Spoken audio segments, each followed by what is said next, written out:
بسم الله الرحمن الرحیم. راځو نن د خیر سره چې شروع کړو وین ورډ.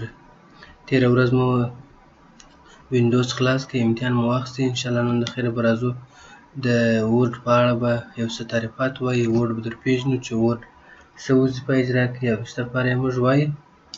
نو لومړی راځو زه به د ورډ یو دانه نوټ سره خلاص کړم.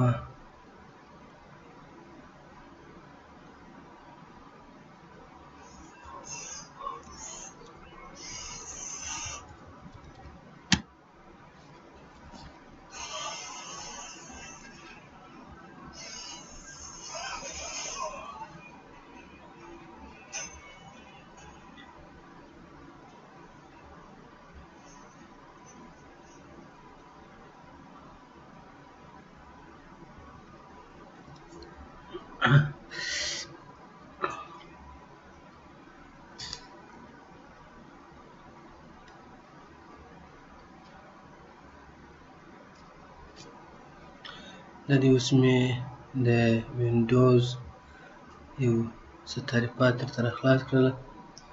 لومړی راځو ایم ایس. دا مخفف دی د مایکروسافټ کمپنۍ چې کمپیوټر لپاره اپلیکیشنونه جوړوي. وین ورډ 2014 افیس 2014 پیکیج. دغه پیکیج تاسو ګورئ اکسل دی، پاورپوینټ دی، اکسس دی، پبلیشر دی او آوټلوک دی. دا 2014 پیکیج و چې په دې 2014 پیکیج کې ورډ د ډاکومنټ لپاره معلوماتو یا د کتابت لپاره استعمالیږي. اکسل د محاسبې لپاره استعمالیږي. پبلیشر دغه پاورپوینټ چې ده د پریزنټیشن لپاره استعمالیږي. اکسس د ډیټابیس لپاره او پبلیشر د کارډونو د ډیزاین لپاره او د سرټیفیکیټو او آوټلوک د ایمیل استولو او راستولو دی. راځو د ورډ تعریف درته وایي چې ورډ is used for the documentation. ورډ د کتابت یا د ډاکومنټ یعنې معلوماتو د ذخیره کولو لپاره استعمالیږي. Different between MS Word 2003 2009 2010 2014 2014 یعنې دغه افیسونه چې افیس راغلی دی 2003 راغلی دی، 2009 راغلی، 2010 او 2014 او 2014. په دې کې کوم خصوصیات دي چې یعنې دغه نوي په راځي په دې کې خصوصیات یې وایو، یعنې عددي ځانګړنې وایو چې مثلا 2009 کوم نیمګړتیاوې درلودې او 2014 یا 2010 یا 2008 یا تر هغه چې لوړ راځي کومې ځانګړنې لري. اوس MS Word 2003 دې نو لایف ریویو. دا لایف ریویو یې نه درلودله، یعنې دا معنا بله سپاره خلاصو کنټرول ان شارټ کټ کې ده. دا په ورډ کې یو فارمولا ده چې مساوي RAND قوس خلاص قوس بند. نو که دلته د قوس خلاص ورته ولیکي مثلا 100 پاراګراف خط راته ولیکي دی درته لیکي. دا یو فارمولا ده په ورډ کې. دا یو څه خط یې راته ولیکي. دغه خط چې دی اوس ګوره دا لایف ریویو، دا معنا چې زه دلته پر ولاړ یم، ما چې مې انتخاب کړی دی، دی ما ته چې شي فونټ راته اړوي، اتومات یې راته اړوي، وایي ته دغه شی جوړ کړی. ګوره دا چې دی دا بیا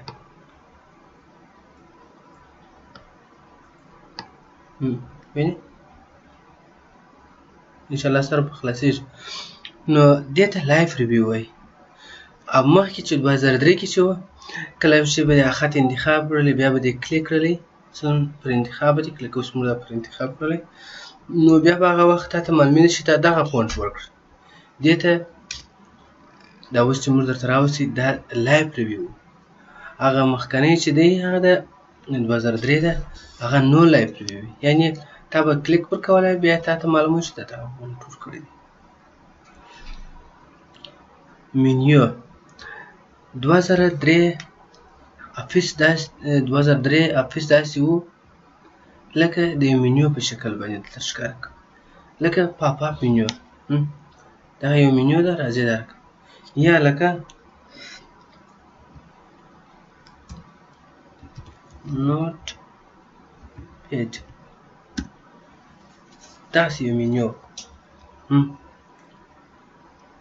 دا ګرده یو منیوګانې وو، داسې منیو په شکل به درته ښکاره کوي.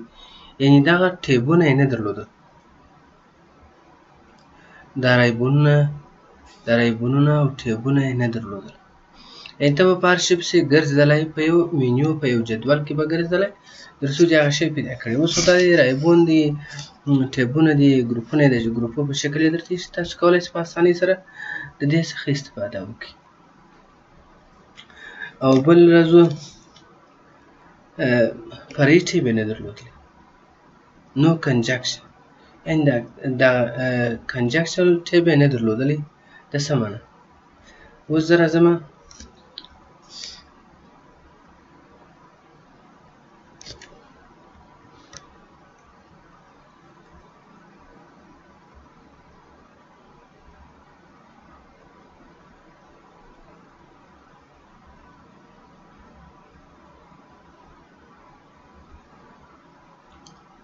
ګوره دا د کنجکشن ټیب یې ورته اډ کړي، دی ته فرعي ټیب ویل کېږي. دا فرعي ټیب یې نه درلودلی. ګوره دوه یې فرعي ټیب، مې د ډیزاین ورته اډ کړي، مې د لی اوټ فرعي ټیب ورته اډ کړي. دې ته فرعي ټیب وایي. ګوره که موږ د دې څخه ووځو، دغه ټیبل موږ خرابوو، بیا به اتومات څه کېږي، فرعي ټیب به د منځه ځي. یعنې دغه فرعي ټیبونه یې نه درلودل. دا فرعي ټیب دا تاسو ته معلومیږي چې څومره ډېر کار کوي. اوس نو افیس بټن، یعنې دغه د افیس بټن یې نه درلودله، دا شیان یې نه درلودل، نو ساده و. دا د 2003 نیمګړتیاوې دي. 2007 په 2007 کې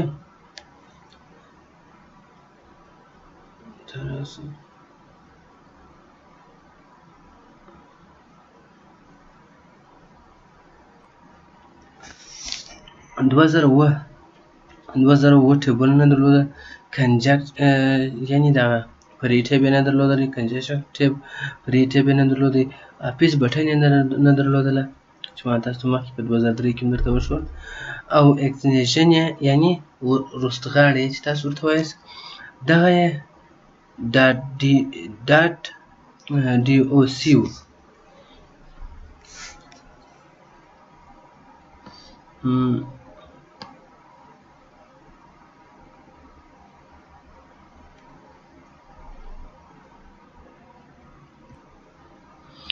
بیا چې کله 2014 2013 2010 په دې کې بیا دا خصوصیات دغه ځانګړنې پکې اضافه شوي چې لایف ریویو و، چې ما تاسو ته یې مخکې مثال درته وویل. ټیب یې درلودلی، فرعي ټیبس یې درلودله په 2013 کې، او کنجکشن ټیب یعنې فرعي ټیبونه یې درلودل، افیس بټن یې درلودلی، او رستغاړی یې یعنې اکسټنشن یې چې دی هغه یو ایکس ور اضافه شوی، ډاټ او سی ایکس، یو ایکس ور اضافه شوی و. او 2007 کومې نیمګړتیا درلودلې؟ 2007 نو سکرین شاټ، یعنې سکرین شاټ یې نه درلودلی. اوس غواړم ګوره مثلا زه دغه څخه سکرین شاټ واخلمه،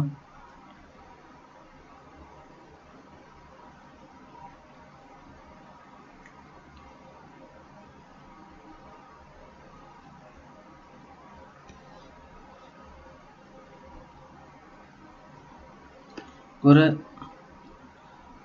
دغه یو ګروپ دی، دا ما سکرین شاټ کړي، وینئ سکرین شاټ کړي. موږ کولی شو چې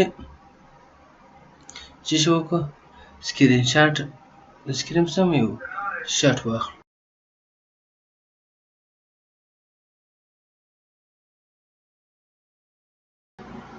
متاسفانه چې کمپیوټر چارج خلاص کړی دی، د یو څه لا پاتې دی، دا به ووایو د خیره سره خبره به نو طریقات څخه خلاص شو.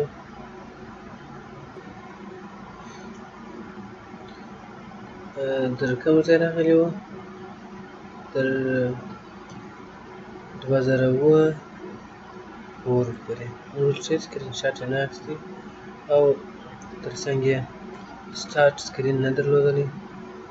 دا ته سټارټ سکرین ویل کېږي. اوس موږ که غواړو یو شی راخلاص کړو، مثلا نوی پیج راخلاصوو، نو چې څه ته کوي دې یو دغه راته راخلاصوي.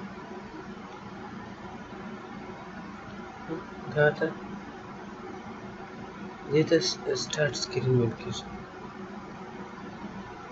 دا بیا ټمپلیټونه دي، شکلونه ته چې وایي ټمپلیټس. دغه ټمپلیټونه دي چې بیا موږ په راتلونکي کې خیر سره وایو داسې وظیفه لري.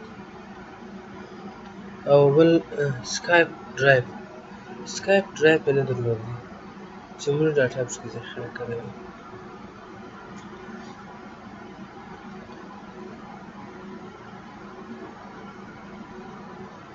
او بل لوکیشن مارک، دا لوکیشن مارک یې نه درلودلی. دا څه معنا لوکیشن مارک؟ کنټرول ان مساوي RND کوچ خلاص کړو. اوس که موږ یو کتاب لیکو، یو موضوع لیکو چې موږ ته پاراګراف معلوم کړي، نو پر چیش باندې کلیک کوو؟ مارک باندې کلیک کوو چې دا موږ ته څه کولی شي؟ موږ ته جملې را معلومولی شي چې دا یو پاراګرافونه ته معلومات شي. یعنې دغه یې نه درلودلی. او بل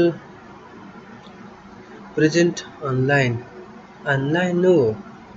آنلاین څنګه نو آنلاین مثلا کنټرول یو صفر راخلاصوم، نه زه راځم یو بله صفر خلاصوم، نه یو صفر خلاصوم. دغه ټمپلیټونه دي. پر دې ټمپلیټونه ته کولی شي چې د خپلې خوښې شی راواخلي. مثلا که غواړې CV راواخلي، او که غواړې بل ټمپلیټ راواخلي، او که غواړې چې د انټرنیټ څخه یې ترلاسه کړې، نو دلته سرچ وکړه، هر کوم ټمپلیټ چې ستا خوښ و هغه ټمپلیټ ته راپورته کوي او ته استفاده وکړې. یعنې دا په لایف ډول دی چې ته کولی شې چې زرهاوو ټمپلیټونه ورڅخه راواخلې، یعنې د انټرنیټ په شتون کې. او PDF ریپلو، دا څه معنا؟ PDF ریپلو یې نه درلوده. یعنې نو PDF ریپلو کله چې به موږ یو فایل PDF کړلی، نو په 2009 کې مو نه سوی کولی چې هغه PDF مو درته مات کړی. اوس راځم دغه یو فایل دی، دا زه PDF کوم، دا زه PDF ته اړوم. PDF سبجیکټ راته چیرې ډیسکټاپ پرینټ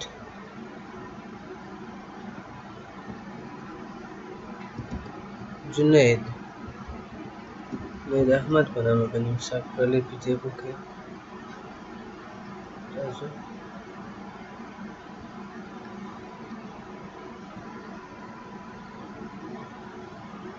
PDF، یعنې موږ اوس په دې کې هېڅ تغییر نشو راوستلی.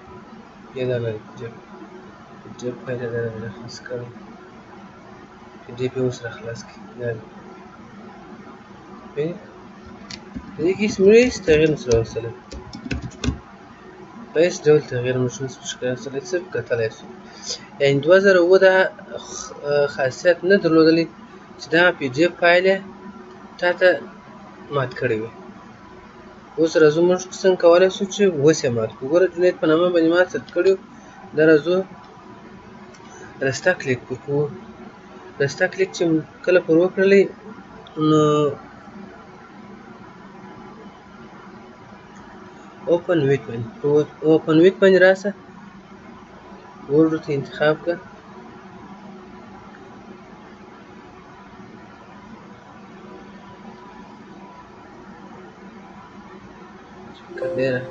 وینې اوکې وه، دا دې ماتې کړه.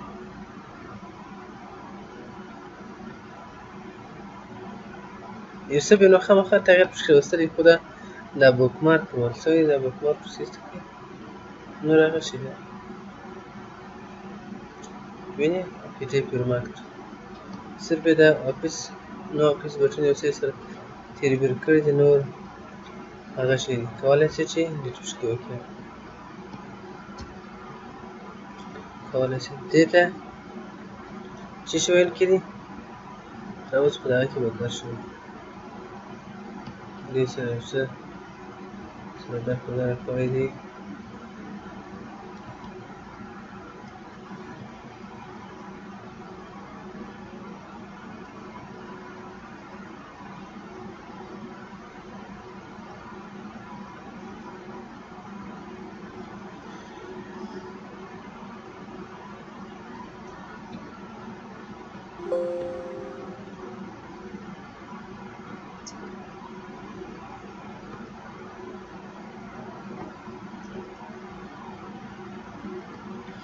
نو دا ته پی ډي اف ریپلو ویل کېږي یعنې پی ډي اف ریپلو باندې موږ څه پوه شو چې څه وظیفه یې اجرا کول دغه یې نه درلوده دا یې نیمګړتیا وه او ټیکسټ افیکټ اینډ ټایپولوژي دا څه معنی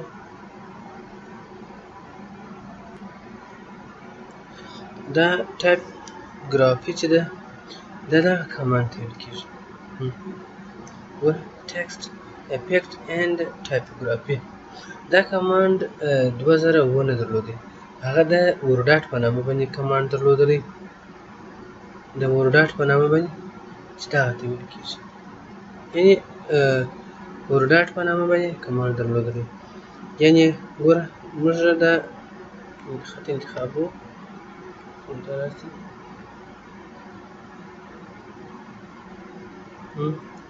ښکلی درته هر کوم ټایپګرافي چې ورکوې سب خوښ انشاءالله د نن ورځې لپاره دغونه کفایت کوي په راتلونکي ویډیو کې یا په راتلونکي درس کې به د خیر سره څه شوی راخلاصېده به او بسې به داخل شو به ایم ایس ورډ مننه